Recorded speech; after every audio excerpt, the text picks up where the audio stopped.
Creating an Alteryx workflow involves designing a sequence of data preparation and analysis steps using a visual interface. Here's a concise guide to get started. Open Alteryx Designer. Launch Alteryx Designer on your computer.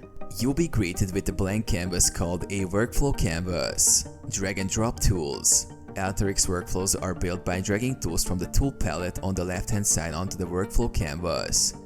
Tools represent actions like input data, transformations, and output data. Connect tools. Connect the tools on the canvas by dragging lines between their output and input anchors. This defines the flow of data from one tool to the next. Configure tools. Double-click on each tool to configure its settings. For example, for an input data tool, specify the data source and its properties. For a transformation tool, define the data manipulation or analysis to perform. Run the workflow. Once configured, click the Run button to execute the workflow. Alteryx processes the data through the defined sequence of tools. Review results. After running the workflow, review the results in the results window.